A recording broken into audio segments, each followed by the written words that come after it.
What's up, everybody? You're back in here with the Pro Football Pod. You've got Hulk, you've got Coach. I think he's on this side. We're back in here with you. NFC East preview still rolls on. We've got the Philadelphia Eagles for you today. Diving into, we're flapping some wings. What do you think, Coach? Did the Eagles get better? Did they get worse? Did they kind of plateau? Or is it just kind of running it back, seeing what happens? I think Saquon over DeAndre Swift is an absolute improvement from the running back room. I mean, Saquon has been held back by the Giants for a long time. We've known that they've tried to build offenses around him, but then haven't ever really brought in enough pieces to take advantage of them putting 8 in the box. This is the first time Saquon's on a team to where he's not needed to be the feature guy because he's not above and beyond the best athlete on the field. And AJ Brown, Devontae Smith, Dallas Goedert, you all know the roster. So, I mean, hey, go ahead and subscribe real quick. Hit that notification bell. 500 subscribers, we're giving away a free jersey to somebody. We would love for it to be an Eagles jersey, a throwback one of your choice. Maybe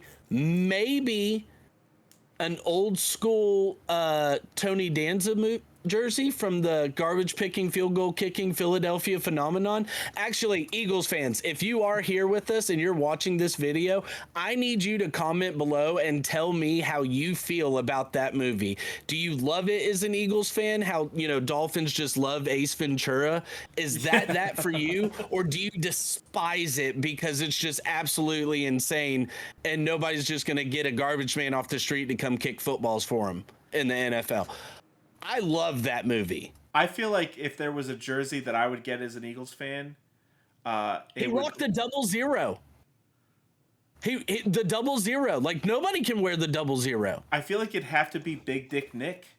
I mean, the dude came in and won them their first ship ever, off of the fucking bench. He wasn't a garbage picking, field goal kicking Philadelphia phenomenon. I guess you're right there. He was the Philly special big dick phenomenon. And that's just a different thing entirely. That could be a sandwich or a sex move in the bedroom. Hey, all right, this is getting a little too not safe for work. So, hey, guys, let's go ahead and dive in. So the Eagles went 11-6 in 2023. Right now they're over under set at 10.5. Stay tuned for the end of the episode. We'll give you our predictions on that.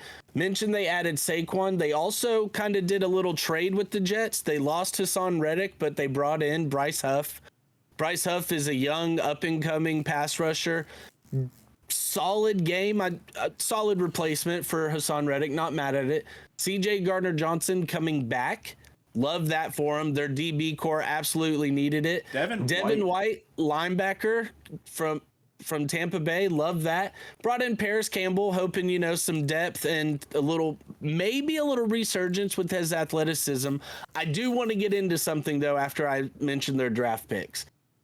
They really only lost DeAndre Swift, mentioned Hassan Reddick, Nick Morrow, drafted Quinyon Mitchell, Cooper DeJean, Jalix Hunt at edge, Will Shipley at running back, Aeneas Smith at wide receiver, Jeremiah Trotter Jr. at linebacker, Trevor Keegan from Michigan at offensive guard, Johnny Wilson Jr., wide receiver from FSU, an absolute tower of a man, could potentially be a guy to make the shift to tight end if he puts a little weight on, and Dylan McMahon, one guy we loved in our mock drafts. They took him right at about his spot there in the 7th round.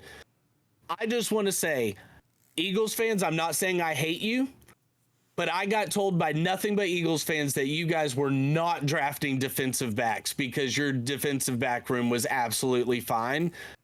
Your GM agrees with me and does not think so because you guys brought in 4 different guys to play your defensive backfield. 2 of them in the first 2 rounds. I mean, your first 2 picks, and I get Cooper was there still. You kind of had to. Didn't they trade up for Cooper?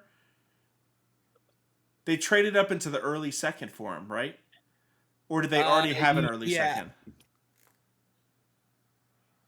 I believe they did trade up into the early 2nd for him there because they got him at pick number 8 in the 2nd round. Yeah.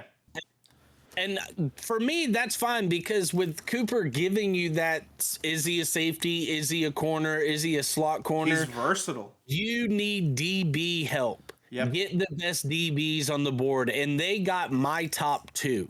Literally If we our weren't top doing two. positionals for our DBs, Cooper DeJean would have been my number one guy. Yep. But for corner's sake, it was Quinyon, Terrion Arnold, and then Cooper DeJean. Like, I love what they did there. I do think the Eagles got stronger overall as a team, building the depth you need to be able to make a run. Losing Jason Kelce is going to hurt them. Exactly. But Dylan their McMahon, offensive line has never really been a problem. No, Dylan McMahon as well is a lot like Jason Kelce. I mean, 5th round pick, smaller, he's got more all athletic center. Exactly. Yeah. I wonder if they're going to be able to do the tush push this year as well, because Jason Kelce was kind of, everyone gives very it to integral Hurts, to that, but it was Kelce that had the whole team basically the whole field laying on his shoulders. Something I wanted to talk about. Hurts is the 2nd quarterback taken, Saquon is the 6th running back taken, and A.J. Brown is the 7th wide receiver taken off of the board. Everybody expects this to be one of the best offenses in football. I don't think that we've seen that type of numbers. Now, there's a lot of risk in that because Saquon is the 6th running back. Saquon's had Danny Dimes, who wasn't too much of a vulture, but Jalen Hurts is the only vulture that's more of a vulture than him is Josh Allen. And now Josh Allen's never had a Saquon or even a DeAndre Swift, but we saw DeAndre Swift last year in his touchdown count, and part of it had to do with the fact that Hurts is going to take it in. Within 5 or 6 yards, the dude's going to just fake the handoff and run it. I do wonder how much of them willing to pay and bring in Saquon is to take that off of Jalen a little bit. Like, the tush push is still going to be a thing when they're about 2 yards away, but they have to be looking at it as we cannot put our franchise quarterback in rushing danger as much as we are right now.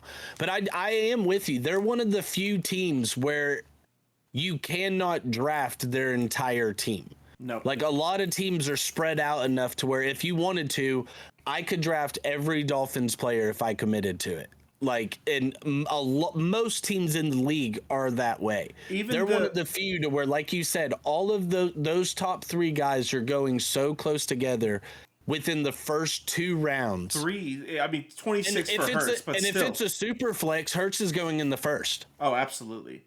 Now, an example, Dak Prescott is the 9th quarterback taken, 61 overall, and CeeDee Lamb is the 1st wide receiver, 2nd overall. So, like, you could get both of those. Like, you could easily, and honestly, whenever we do the Cowboys episode, make sure you guys tune into that one. Dak's a phenomenal value. Dak CD won people leagues last year. One thing I will say with this, though, is I'm not big necessarily on taking quarterbacks high. Yeah. But with a guy like Hurts and the rushing ability he gives you, if I do take Hurts, I am absolutely targeting either Saquon or A.J. Brown with my first pick, because if I'm going to get vultured, I'm still going to benefit from it. That's a good point. I like that a lot. If I take Saquon or AJ, I absolutely want to try to snag Hurts. I don't like it's like whenever you get need to reach on a quarterback early, but if you're getting you a have premier to go in with that game plan of, if I'm picking with the way they're going, if I'm picking at the end of the first, early second on a wraparound, I'm absolutely targeting Saquon or AJ Brown. And then if I do that, I'm 100% going with Jalen Hurts. That way, if he does punch it in and I lose a touchdown for Saquon or AJ in the red zone, I'm still getting points for it. Now, something that confuses me is this offense isn't viewed as really good because of 3 players. It's viewed as really good because of 5 players. And the fact that the other 2 players are getting no respect at all from the drafting community, I can take Devontae Smith, 4th round for Devontae. That's crazy. That am I crazy? Because that seems insane to me.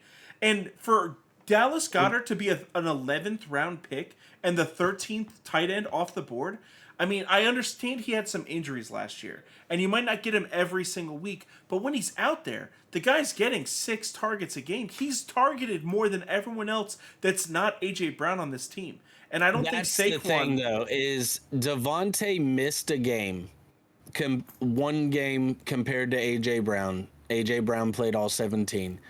158 targets for AJ to 112 for Davante. That's Dallas Goedert got 83 in 14 games played. So he is a bit of a target monster as well. So that to me is why Davante's value does take a hit. Now, he had 7 touchdowns just like AJ, almost the exact same yards per catch just and like he probably AJ. had what, 80 receptions? Yeah, 81 receptions on the 112 targets for 1,000 yards. Like, in so the you're third still getting to fourth round? Yes. Yeah. All day. Now we do know, though, as a fantasy community, we do know when Dallas plays, that does hurt Davante more than it does AJ. Agreed, because AJ's over there bitching on the sidelines. Eagles fans, comment if you agree with me, but I can't stand how much of a But diva he's this also guy the is. number 1 wide receiver that you paid big money to. Yeah. And he is the best athlete you have on the field. That's true. And so I do understand that to a point, but for me, I would much rather see AJ's targets come down to the 120, 130 range and Davante's go up to the 120, 130 range as well. Get some even balance them in your more offense. out a little bit. Yeah. And I mean, because they paid Devonta Smith too. But that's where you're turning around and you're having to trust Jalen Hurts, the passer. And I'm not knocking him as a passer. I do think he is solid as a passer. We've seen him have great passing games. Yes. But we've also seen when they absolutely take his legs away and he's not able to be effective on the ground, his passing will struggle. Yeah. But how much of that is blamed on the offensive coordinator from last year? Losing Shane Steichen, it hurt. Showed up a lot last year. So for me, that's where you're hoping to see the improvement on that side of the ball as well. From a passing perspective, they were right didn't behind they bring in Dallas. Kellen Moore? Yeah, they did. And Kellen Moore was viewed as like one of those offensive geniuses right before he left Dallas. Like, I think that whenever you look at the PFF grade, like the fact that they're right behind Dallas in the passing game and their receiving game is a little bit further off has a lot to do with why their offense kind of struggled last year. I think that the biggest thing for the Eagles is that they need to be able to run the ball a little bit better. Their running game was a lot worse than Dallas's last year, and that's what it's really going to take. I realize that that's because of the tush push, that a lot of that like statistically didn't work out as much, but they were right behind Dallas in passing and receiving work. I think the big change is that their running game has to get better, which it's absolutely going to. And look at their coverage grade compared to the rest of the division. That's where they're going to improve the most. Oh, yeah. And to me, that's what makes them absolutely more dangerous. And I do think they're probably the favorite to win the division this year.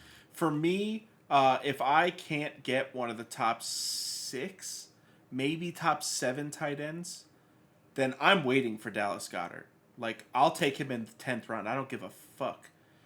Now, you're going to need to take another one because you're having to... I'm cool with.